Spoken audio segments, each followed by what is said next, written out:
Okay, thank you for the introduction. So I'm a postdoc at KU Leuven, and I'm mainly interested in Wi-Fi security, on network security in general, on some applied crypto as well.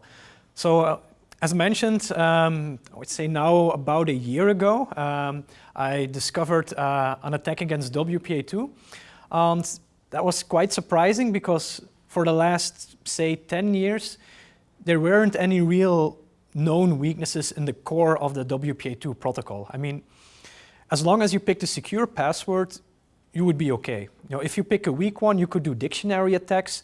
But other than that, if you had a properly configured network, there were no known attacks against it. However, we did manage to find an attack, and I'm going to explain in high level how that attack works during this talk. So I'll first explain specifically how the attack works against the four-way handshake. And that gives really the core idea behind the attack. Then I will discuss what the practical impact of the attack is, what exactly can an attacker do in practice with this vulnerability. I will also talk about a few misconceptions that have been floating around the internet to make sure you know actually what is true about it and what is false. And finally, quite recently, we're also working on a defense, not just on a defense against this attack, but against a defense against certain attacks against Wi-Fi networks in general. And I'm also briefly going to discuss that as well. So let's get started with how the attack works against the four-way handshake. So your first question now is probably, okay, what is the four-way handshake? And well, the four-way handshake is executed whenever you connect to a protected Wi-Fi network. And the goal of the handshake is twofold. First and for all, it's used to verify that the client possesses the password of the network. And the client also verifies that it is connecting to a legitimate access point, that it's not some kind of rogue access point set up by the adversary. And at the same time, the four-way handshake also negotiates a fresh session key, and that session key will later on be used to encrypt the actual data that is transmitted between the client and the network on the access point. So, as I mentioned, this handshake seemed to be quite secure because there have been no attacks against it in over a decade, if at least you use a correct password. And on top of that, there was even a formal mathematical analysis of the handshake that showed, yes, the four-way handshake is secure, you cannot attack it. And on top of that, after the handshake, the encryption algorithm that is used then, there was also a formal proof of that saying that, yes, this is secure. So that's what's really makes this attack surprising, because in a long time there have been no attacks, there are formal proofs, yet still something went wrong. In order to explain what went wrong, I'm first going to introduce the four-way handshake in more detail. So let's take a concrete scenario here, and we have the client here on the left that wants to connect to the access point on the right. And before these devices can execute the four-way handshake, there needs to be some kind of shared secret between these two devices. And for your home network, that's simply the password. Both devices have it, so for a home network, you can immediately start executing the four-way handshake. But let's say you use Ederom, for example, here at the university, then you don't have a password that's shared between the client and the access point. Instead, you first have to execute this 802.1x authentication protocol. Now, fortunately, we don't need to know the details of that.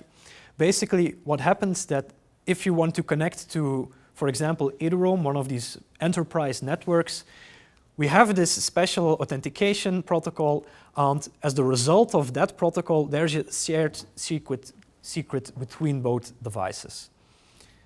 So, okay, we can assume we have a shared secret between these devices, and now we can start the four-way handshake. And it starts by the access point that sends message 1 to the client. And this message 1 contains a so-called A nonce, which stands for access point nonce. And basically is just a random number. The access point generates a random number, it transports that to the client. The client does exactly the same. It generates a random number, now called the supplicant nonce, and supplicant is just a synonym for client. And it transports this random number, the S nonce, to the access point. So after exchanging these two messages, both devices have each other's random number. And at this point, they can both derive the session key that will later on be used to encrypt data. And how is that done? Well, it's quite straightforward. We take the shared secret, which, for example, in the home network is just the password of the network, and we simply combine that, we mix that with the two random numbers that were generated. And as a result, we have a fresh and random session key, and we call that session key the PTK. So that's quite straightforward. Now, one thing I want to clarify here is that you might have already heard about this work as forcing nonce reuse in WPA2.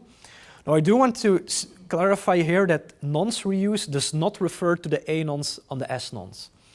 So here we assume that these two random numbers, they are unpredictable, they are never repeated, and so on.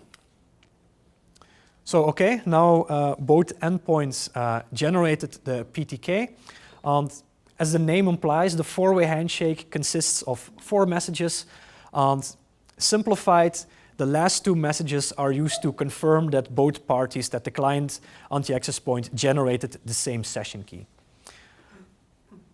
And at that point, once they confirm that, they can install the session key. You can install the session key called the PTK, and after that, we can exchange encrypted data frames between both devices.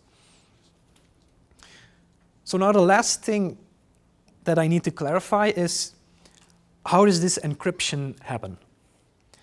And let's take a concrete example here. Let's say we want to send this plaintext data packet over here. And at a high level, the way the encryption algorithm here works is quite straightforward. And it's the same process that is used no matter how you configure your network. For example, you can use WPA1 or WPA2. You can then use AES or the older decrypt protocol. No matter which one you use, at a high level, the algorithm is the same. So how does it work? Well, we have our plaintext data here. And the first thing that we do is we take our session key here, and we can combine it with a packet number. And this packet number simply increases by 1 for every packet that is transmitted. And the packet number is also often called the nonce. And the idea behind this is that we have our session key here, and for every packet, we use a unique packet number, and we combine these two to generate a unique per packet key, so that every packet is encrypted using a fresh key. And how does the encryption algorithm now works? Well, quite straightforward. We feed the packet key to a stream cipher, meaning we use it to generate some key stream, and we XOR that key stream with the plaintext data, and we get encrypted data of the packet. And of course, we also append a plaintext header saying which packet number was used, so the receiver knows how to decrypt it as well. So this is, in a sense, quite a straightforward stream cipher. Now, there is one essential assumption that must hold when you use this kind of scheme, and that's that under a specific session key, you should never repeat a packet number. And you can see here what happens if you do repeat a packet number. Because what happens if you repeat a packet number? What happens if you repeat a nonce? Well, you will generate the same per packet key, meaning you will generate the same key stream as already was used before. And in general, in a crypto system, if you ever repeat key stream, you're in trouble, because then an attacker can decrypt frames, possibly even forge frames, and so on. For example, an attacker can first capture a packet where it knows the plaintext, and it can capture the encrypted data, and from that it can derive the key stream. And then the second time this packet number is used, we use the same key stream again, and while the attacker now knows this key stream, and it can then decrypt this unknown packet. So to summarize, in general, if there is key stream reuse, an attacker can start decrypting packets that are sent over the network. So now the question is, okay, is this packet number ever reused? Of course, the answer is going to be yes, because you already know the attack exists. But how does this occur? I mean, we already know the packet number always increments by 1 for every packet that is transmitted. So how can it be that a packet number ever repeats itself? Well, the one thing I haven't mentioned yet is how this packet number is initialized. And that's actually quite straightforward. When you install the session key, you just initialize the packet number to 0, which makes a lot of sense. You start your counter at 0, always incremented by 1, so surely the number is never repeated, right? Unfortunately, we did find a way to force this nonce to be repeated, and we forced that by triggering the client into reinstalling the session key. Now, how do we accomplish that? How can we force a victim into reinstalling the session key? Well, let's take the following scenario where, again, our client here wants to connect to the access point, but in this case, we also have an adversary that tries to manipulate the handshake. And the first thing that this adversary does, it will establish a so-called channel-based man-in-the-middle position. Now, what do I mean with a channel-based man-in-the-middle? Well, let's say that the access point is originally operating, in this case, on channel 6. And what the attacker does, it takes every frame that is transmitted by the access point and it just rebroadcasts it, it retransmits it on a different channel. So in this case, on channel 1.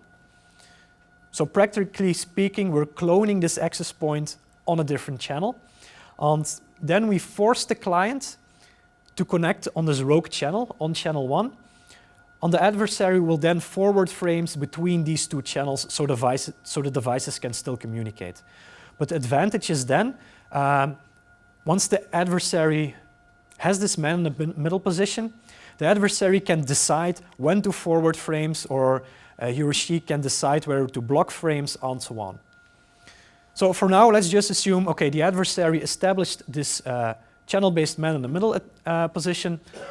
The client now performs the four-way handshake, and the first 3 messages of the four-way handshake are just forwarded between both devices without any changes at all. So far, not much special is going on. But it gets interesting when the client now sends message 4 to the access point, because now we as an adversary, we're not going to forward this frame to the access point. And now we get in an interesting situation, because from the perspective of the client, the handshake has already finished. I mean, it received all the messages. It received message 1, message 3, and it also replied using message 2, message 4. So from the perspective of the client, the handshake is completed and it installs the session key. However, if you look at the access point, well, the access point hasn't received message 4 yet, so from his perspective, the handshake isn't done yet, and it will try to recover from that. I mean, it didn't receive message 4, so what will it do? It will retransmit message 3 to the client, and the Wi-Fi standard is a bit vague now what is supposed to happen, but if you read it very carefully, it will say that the client will now have to reply using a new message 4.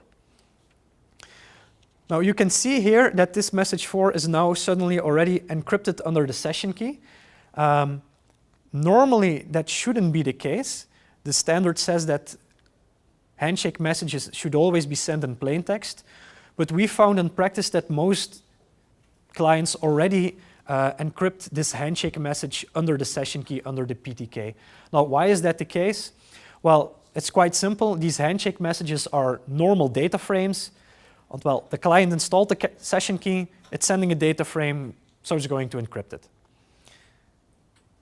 And we're going to abuse this observation later on in the attack. For now, just assume, yeah, okay, message 4 here, it's sent in an encrypted fashion.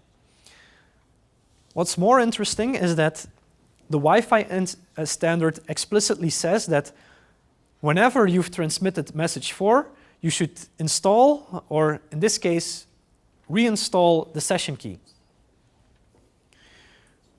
Which means we install the key again, meaning we reset this packet number to 0. So what will now happen if the client sends another data frame?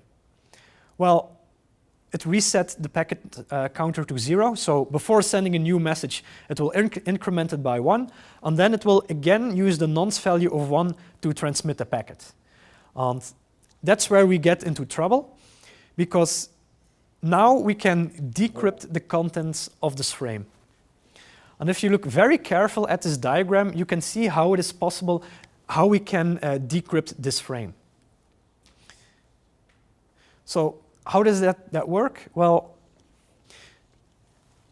the important observation is that if you look at these two messages here, we have a plain text version of message 4, and we have an encrypted version of message 4, meaning we can simply XOR these two, and we get the key stream corresponding to this nonce value of 1. And here in this frame, we're again using a nonce value of 1, meaning we use exactly the same key stream.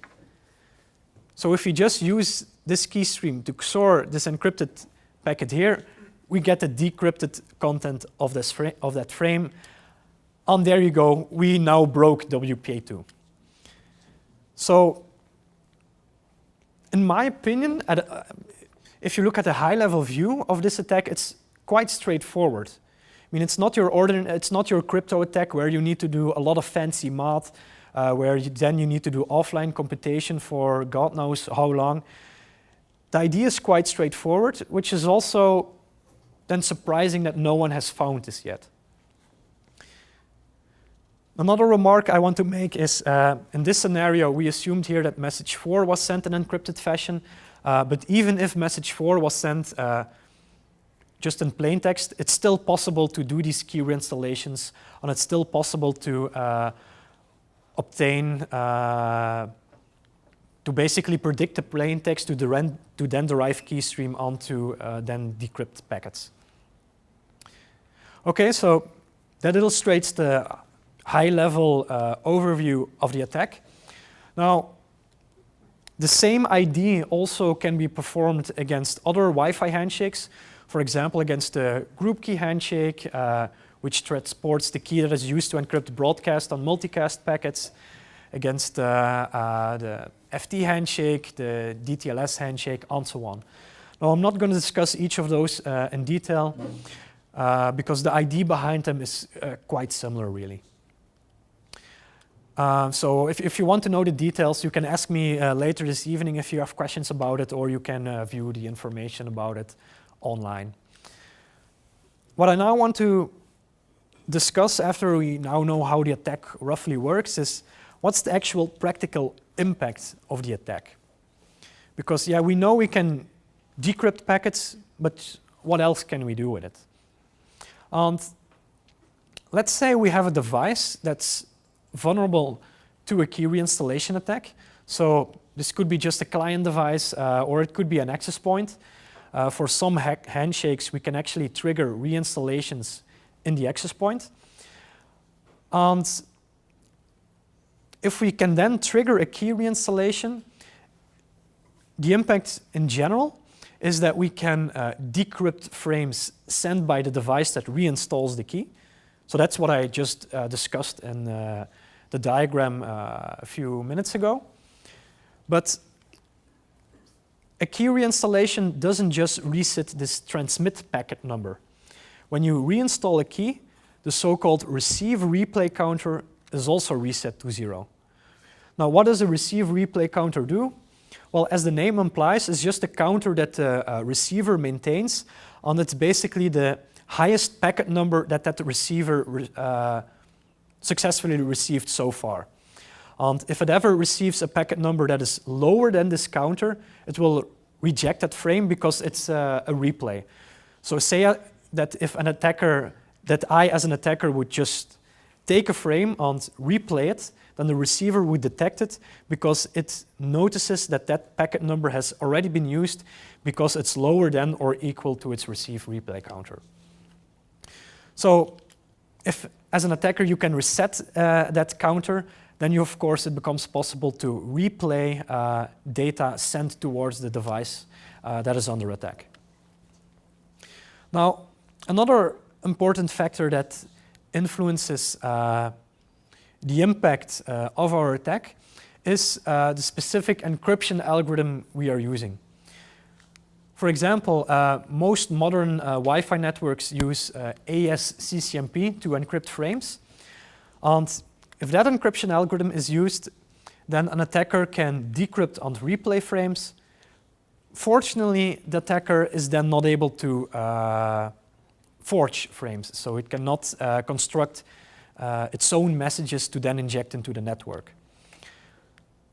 And in a sense, we got lucky there, because if we would have still been using the older WPA2 algorithm, against that algorithm, it would be possible to recover the so-called message integrity check key, which is basically the authentication key.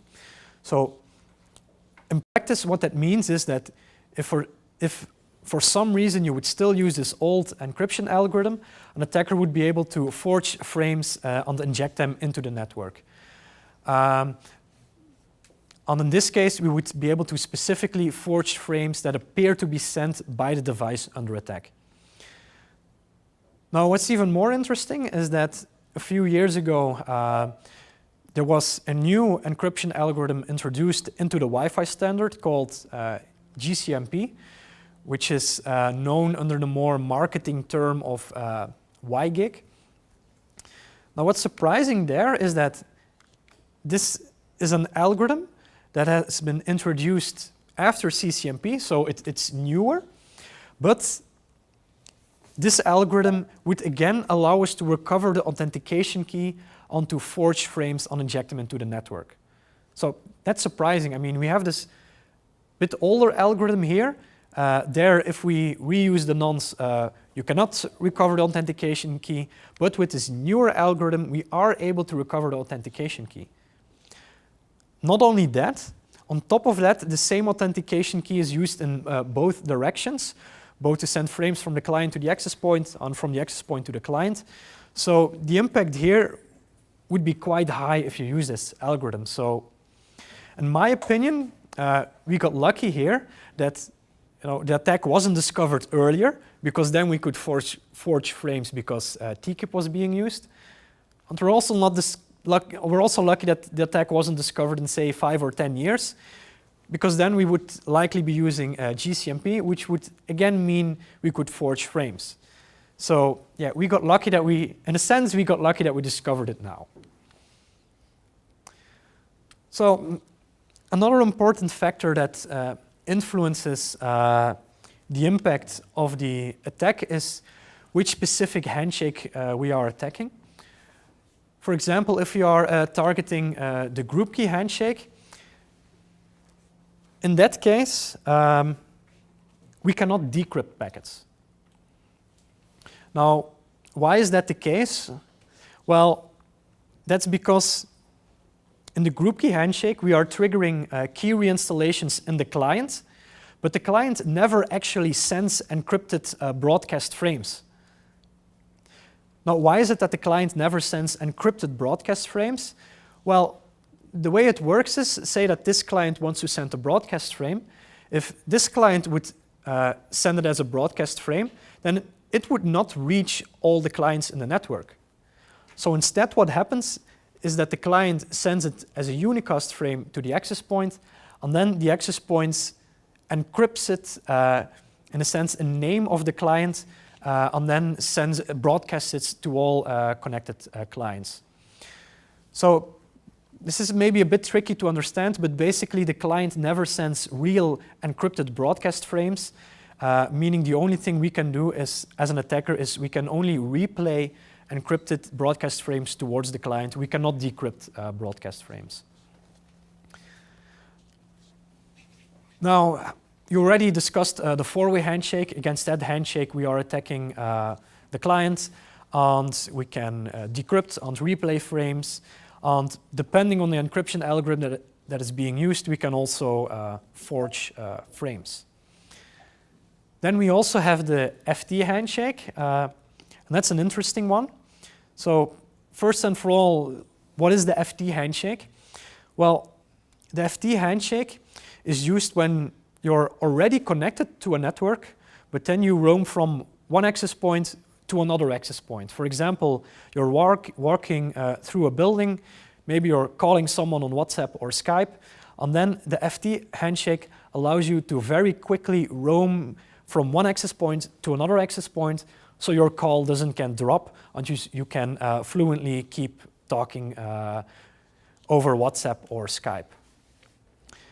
Now, the interesting part about this handshake is that against this handshake, we're not triggering key installations in the client, we're triggering key installations in the access point.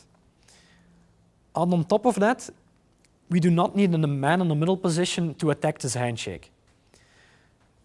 So I would say this is a very useful handshake to attack because we are triggering key reinstallation in the access point, meaning we can now decrypt data that is sent by the access point. And on top of that, we don't need to establish this channel-based man in the middle position. So attacking this handshake is actually quite straightforward. You simply capture a certain message in the handshake, you just replay it, and that's it. Now, another thing that influences the impact of the attack is which implementation we are attacking. So by now you're probably noticing that a lot of factors really are determining how bad this attack is in practice. So it's very difficult to say that, okay, this attack allows you to decrypt these frames or to forge frames. It really depends on your specific network configuration. One of the factors that also influences is which specific implementation we are attacking. For example, let's say you're attacking a Windows or an iOS client, and you're attacking the four-way handshake. In that case, that handshake is not vulnerable. We cannot attack that handshake to trigger a key reinstallation. Now, why is that the case? Well, the reason that's not possible is because iOS and Windows don't properly follow the standard, which I guess is not a surprise for the Windows scenario. And specifically, what they do differently is they do not accept retransmissions of message 3 of the handshake, meaning we cannot replay message 3, meaning we cannot trigger these key reinstallations. Now, I do want to point out here that these implementations do have a vulnerable four-way handshake, but the impact of the four-way handshake of attacking it is much lower because the only thing you can do is replay broadcast frames. And yeah, in some cases that can be useful as an attacker, but in general, you can do less with that. Now, another funny observation here is that iOS 10 may not be vulnerable, but iOS 11 does properly follow the standard, and that means that iOS 11 does have a vulnerable four-way handshake. Now, apart from that, another interesting implementation to study is the Wi-Fi client used on Linux on Android. It's called WPA supplicant. And here we found some very interesting observation, namely from version 2.4 and onward. When you replayed a message 3 to a Linux or Android device, it didn't just reinstall the secret session key that was negotiated, it's just installed an all-zero encryption key. And at that point, it's of course game over. The victim is now sending frames encrypted using an all-zero key, meaning we can simply decrypt them, and we can also send frames towards this client. So basically, we can act as a rogue access point. So you may be thinking now, why on earth are they installing an all-zero key? Well, the reason behind this is actually quite understandable. I mean, it's a mistake I could have made myself. So what went wrong there? Well, let me explain that again. So now we have our Android device here that wants to connect again to an access point. I'm now going to zoom in on the implementation of the Android device. And specifically, I'm going to look at the component here that implements the four-way handshake. And then I'm going to also separately look at the kernel here, the Linux kernel, and it's the Linux kernel that is responsible to encrypt data frames once the four-way handshake has completed. And of course, we still have our man in the middle here, which is manipulating the four-way handshake. And to trigger this installation of an all-zero key, we do exactly the same as with an ordinary attack against a four-way handshake. So we have our first three messages of the handshake, of the four-way handshake. They are simply forwarded. And what we do now, when we receive message 3, we forward it to Android. Android will reply using the first message 4. And now again, we block a message 4 here from arriving at the access point. So this is identical to the attack I showed at the beginning of the presentation, except I'm now not explicitly showing the access point here. The access point here is combined with the adversary in this line. But from the perspective of the client, the four-way handshake again completed, meaning it's now going to install the session key. And how will it install the session key? Well, WPA supplicant is running just as a user-land program, and it receives these four-way handshake messages. And after sending message 4, it will command the kernel into installing the session key. And then the kernel will encrypt the data frames that are being transmitted. Now, that also means that the kernel, say the Wi-Fi driver, is storing a copy of the session key, meaning WPA supplicant no longer needs to keep that key in memory. Meaning it will just clear the buffer that is storing it. It will set this buffer to all zeros. So you can maybe see where this is going. So let's make some space here. So the attacker blocked message 3 from arriving at the access point. So the access point will retransmit a new message 3. The client will reply using message 4. It's now encrypted because, yeah, we installed the session key. And now WPA supplicant will again command the Linux kernel into installing the session key. And specifically what it's saying is that I want you to install the session key that is located at this address in my memory. But you know, that address in memory, the buffer that is stored there, it was just here set to all zeros.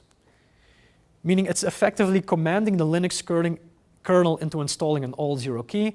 And yeah, the Linux kernel will happily do that. Meaning, yeah, we now have installed an all-zero key, and we can now intercept all traffic. So, you know, I can understand why they made this bug. So after hearing all this, you may be a bit worried, like, is my device affected or not? How can I know that? Well, fortunately by now, if you have a somewhat recent Android phone or Windows device or Linux and so on, you will already have gotten your updates. And if you're still not sure whether your device is patched or not, you can use the script at the following URL. You can use it to detect if your client or access point is vulnerable to some of the attacks that we discussed. If you do decide to use these scripts, I would recommend using Kali Linux, and you should disable hardware encryption. It's basically explained on the URL here in the README.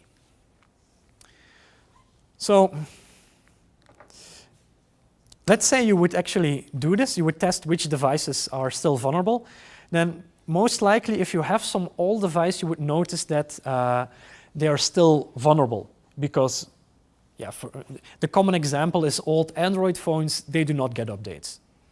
But I'm also thinking about more serious cases. Let's say you're at a hospital, they also have certain equipment which uses Wi-Fi, and those devices also rarely gets updated.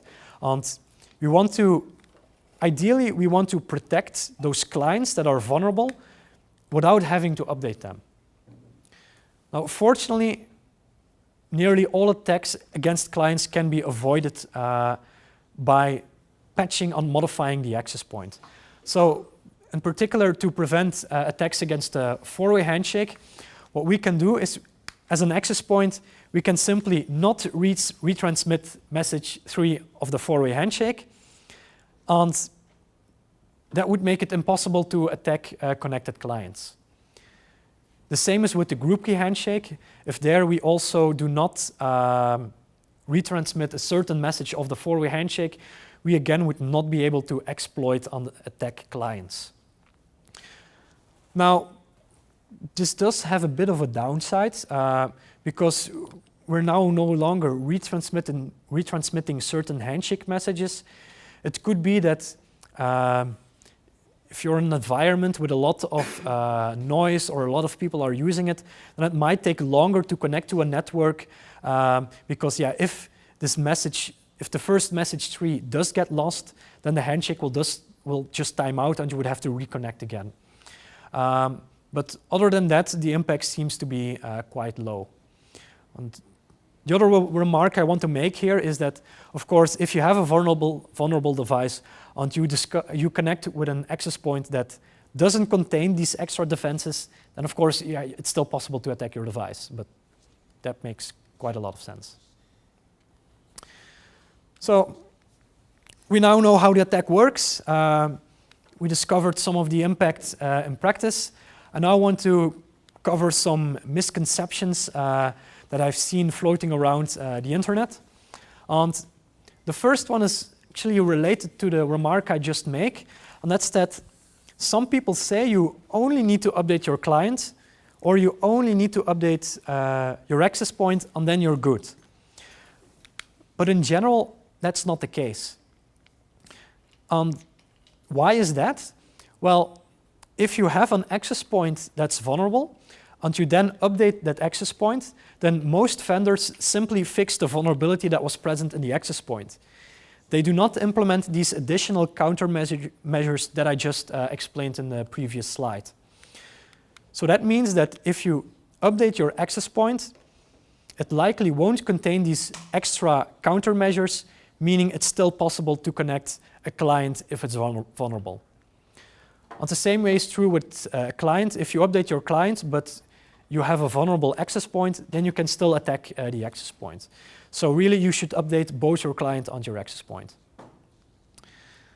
Now, another interesting comment that some people make is that, you found a cool attack, but in a sense, who cares? Because you need to be very close to the network in order to pull it off. Well, unfortunately, that's not the case, because researchers have shown that you can basically make your own cheap antenna to be able to mess with a Wi-Fi network from up to a range, say 1 or 2 miles away. So as an attacker, you can be quite far away if you want.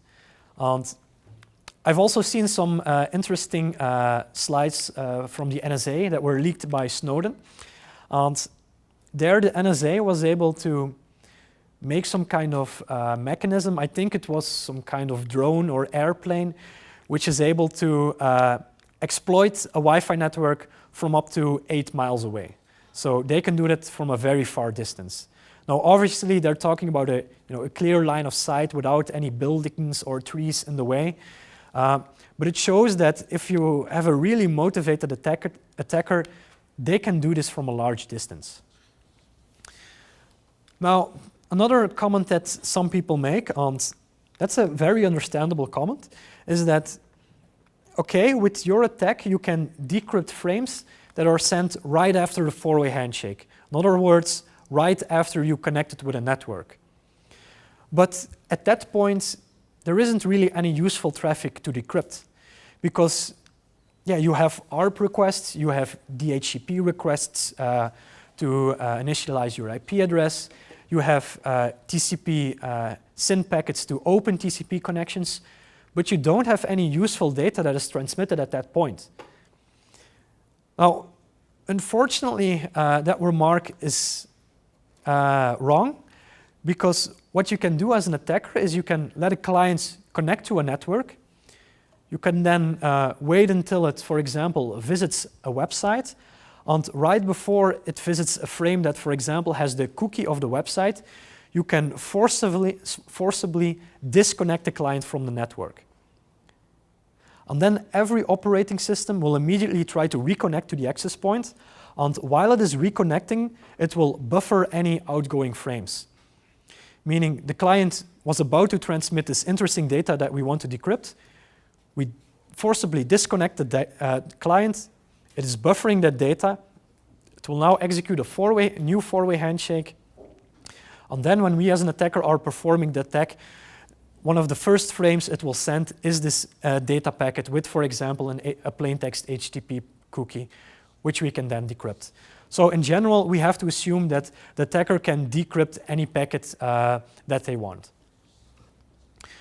Now, another misconception is that some people say that, obtaining this man-in-the-middle position is hard, because in order to convince the client to connect to this rogue access point on this rogue channel, you would need to basically send your frames with a high signal power, because generally people assume that in order to make a victim connect to you, you need to have a high signal power, because the client will, of course, connect to the best Wi-Fi network that's around. But that's, again, not the case. And the reason that's the case is that there's this special Wi-Fi frame called channel switch announcement, which basically instructs the client to move to a different channel.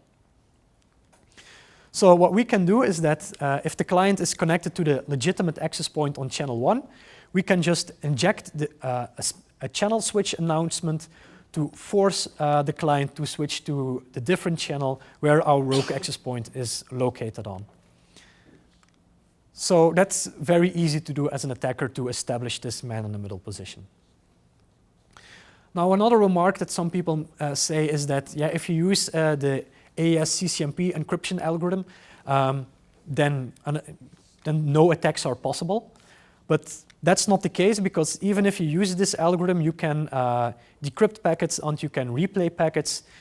The only thing that is prevented when you use AES CCMP is that an adversary cannot forge and inject his own packets into the network. Then the last misconception that I'm going to discuss is that if you use a so-called enterprise network, for example, eduroam, where you have to log in using a username or password, then some people say that, okay, those networks are not affected. Unfortunately, that's again not the case, because even if you use this kind of network, as we discussed during the beginning of the presentation, they also use the four-way handshake, meaning they can also be attacked. In general, even whenever you use a protected Wi-Fi network, the four-way handshake is executed at some point and can then be attacked. So then there were some people who saw this and say, this is the end of the world, Wi-Fi is completely broken, we're all going to burn and die. Fortunately, that's not the case. And in a sense, we got lucky here, because we can prevent these attacks in a backwards compatible way, meaning we can patch a client so that it is no longer vulnerable, and that the patched client can still connect to access points that didn't receive any patches at all. The same way is true for the access point. We can patch the access point, and old unpatched clients can still connect to that access point. And in my opinion, we got lucky there, because, for example, with web, we couldn't patch that in a backwards compatible way. The only way to patch web is to completely throw away that protocol and start over. With WPA2, in a sense, we can keep the protocol, we just have to patch clients and prevent them from reinstalling a key. And then we are fine. So the last thing that I want to discuss is a more general defense against Wi-Fi attacks that we have seen lately. And basically, the inspiration of this defense was the channel-based man-in-the-middle that we needed to use in our attack. Because if you recall, to trigger these reinstallations, we first had to establish this channel-based man-in-the-middle position. Now, interestingly, this man-in-the-middle position was also used in different attacks against WPA2. Now, these attacks didn't receive that much attention because they're more academic attacks. So to give a few examples, there is some research where they used traffic analysis to determine what websites a victim is looking at. For example, by seeing when packets are transmitted and by inspecting the length of these packets, we can then perform an analysis and we can predict what website you are visiting. And in order to do this, it's very important to capture all the packets. And to capture all the packets, having a man-in-the-middle position is extremely useful. Because if you don't have a man-in-the-middle position and you're just monitoring for packets, then you're bound to miss some packets due to background noise. But if you have a man-in-the-middle position, you will capture them all.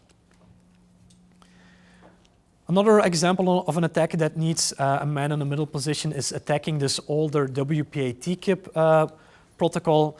I'm not going to go into detail here, but basically to attack this protocol, it was necessary to block certain frames and then to modify them as well.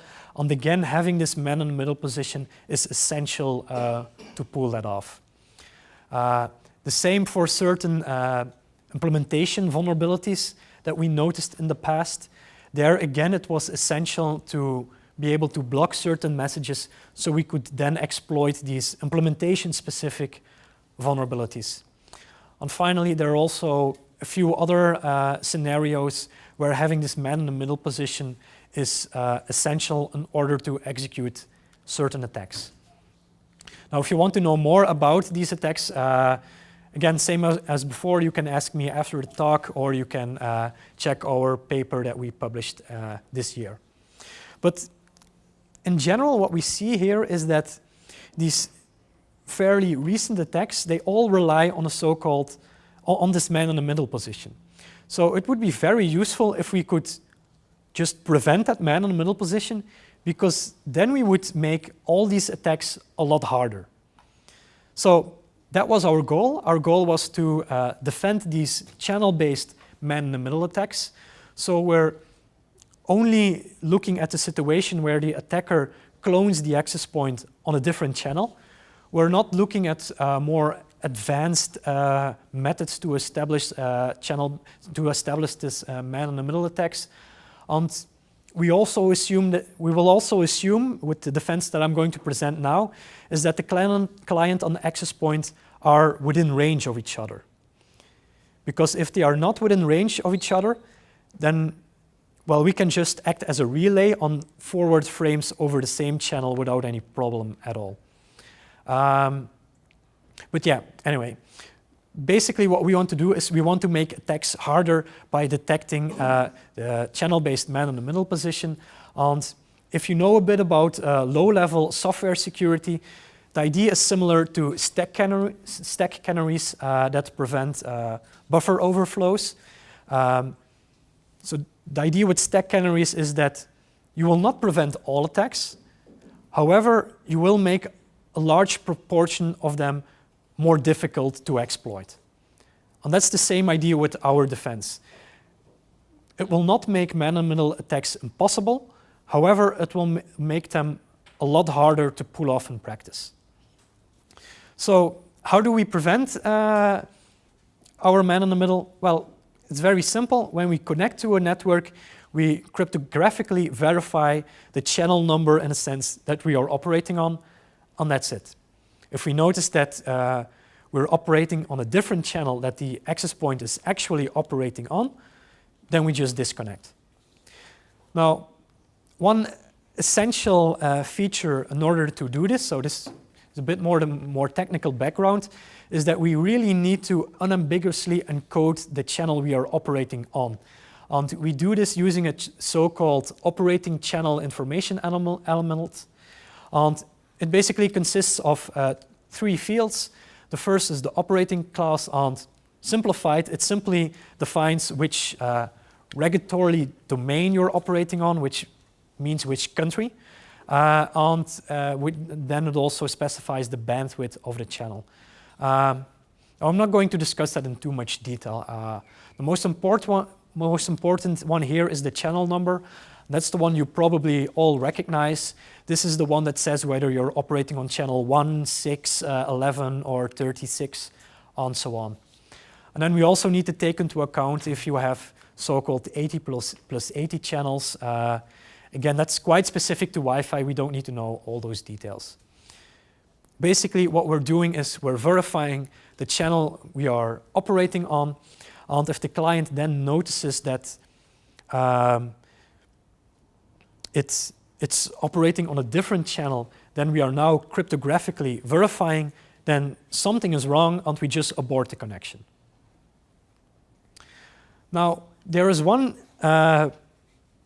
special edge case that we do need to deal with as well, and that's these channel switch announcements that I mentioned earlier. Now, what's the problem here? Well, say that the client successfully connected to the network and it verified that it's operating on the correct channel number. Then what can still go wrong is that the access point at one point will dynamically switch to a different channel. Now, why would an access point switch to a different channel? Well, the reason is that in the 5 gigahertz band, an access point must never interfere with so-called weather radar stations. And these weather radars operate in the same frequency. So what an access point does, it is constantly monitoring if there is a weather radar around, and if it detects a radar pulse, it will then switch channels, and it will also command all clients to switch to a different channel. Now, we need to handle that case securely as well, because otherwise it's still possible for an attacker to obtain this man-in-the-middle position. Now, these channel switch announcements, they are not cryptographically verified, meaning we need to verify those securely. And even if they would be securely authenticated, there would be no guarantee that the client indeed received these announcements and then switched the channel. Now, how do we solve this? Well, we use, in a sense, we use a very small handshake called an SA query. I'm not going to go into the details here again. Basically, we covered this situation, so yes, it works. Now, with this defense in place, we can discover the default channel-based man-in-the-middle that we used earlier. Now, as I mentioned, it will not prevent all attacks. For example, the adversary can still act as a relay if the client and access point are out of range of each other. And sometimes you can also use more fancy physical layer tricks to still be able to intercept frames.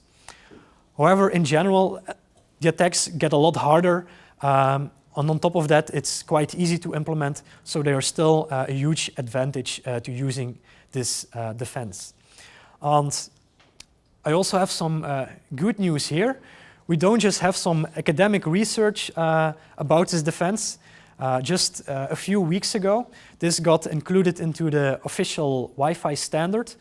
So hopefully vendors will actually implement our defense so that within a few years, all you people here will be able to use it. And we also have a proof of concept which covers the 4-way handshake as well. So I'm quite hopeful about this. This was also made in collaboration with Broadcom and Intel, so I assume at least they will implement this defense as well. So with that, I come to the conclusion of the talk. So I presented the flaw really in the WPA2 standard. It's not just an implementation flaw.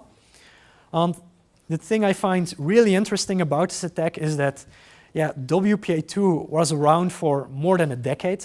There were no real attacks against it except this dictionary attack. But if you use the proper password, you were secure. The best part is that, yeah, it was formally proven to be secure, yet still we managed to break it. Now, I have some time to maybe briefly explain why the formal proof didn't hold in practice. And what the formal proof didn't model is that message 3 could be retransmitted, meaning message 3 could trigger these key reinstallations. Basically, the proof assumed that key installation would only occur once, and it never took into account that these handshake messages can be retransmitted, and you then have key reinstallations and so on. Now, another important takeaway message is that, yeah, you should update all your clients and devices in general. Now, hopefully, by now you've already done that. And finally, yeah, we have a new defense in place against Wi-Fi attacks in general, which hopefully we will be using in a few years. So with that, if you have any questions, feel free to ask.